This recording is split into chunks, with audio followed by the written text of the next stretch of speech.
क्या समाज में अकेली रहने वाली औरत सार्वजनिक संपत्ति है? दोस्तों, ये कहानी समाज में अकेली रहने वाली औरतों को समर्पित है। शुरू करते हैं। वर्षों से शगुन अपना हर काम अकेले ही करती आ रही थी।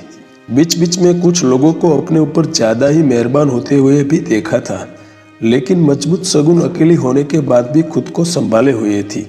ऑफिस पे शर्मा वर्मा गुप्ता मिश्रा जी के स्वभाव की वजह से कुछ परेशान जरूर रहने लगी थी।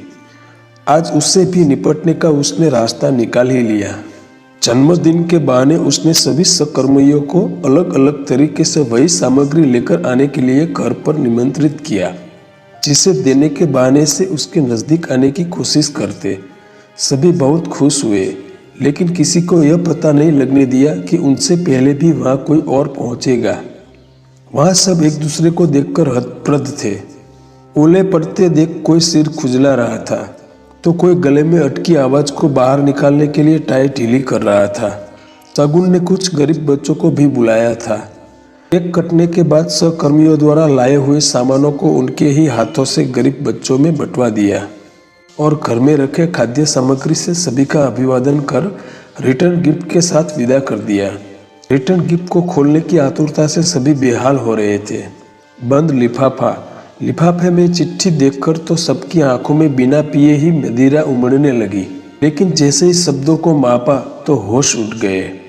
आप लोगों को क्या लगता है कि समाज में अकेली रहने वाली औरत सार्वजनिक संपत्ति है, जिस पर हर कोई अतिक्रमण करने की जुगाड़ में लगा रहता है?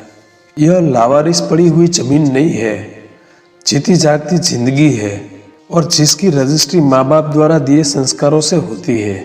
आप लोग अकेली औरत की सहायता करने के लिए चिकनी चुपड़ी बातों के बजाय कभी यह बोलते हैं कि लाओ नगर पालिका, न्यायपालिका या बिजली विभाग का कोई काम हो तो बताओ, मैं कर देता हूँ, भला वहाँ कौन जाए।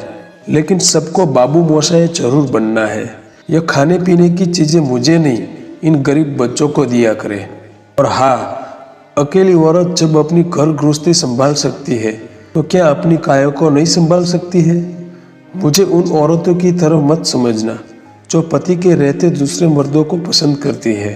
मैं आदर्शों पर चलने वाली भारतीय नारी हूँ।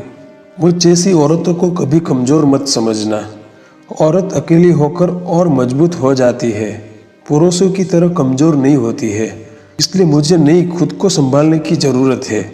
मेरी बात समझ में आ जाए तो ठीक है, नहीं तो अगली मीटिंग आपके घरवाले के साथ होगी।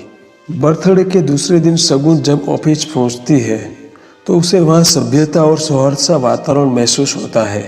इतने दिनों से जो आंखें उसके सिंदूर और मंगलसूत्र पर अटकी थी, वो आज फाइल के पन्नों में उलझी हुई थी।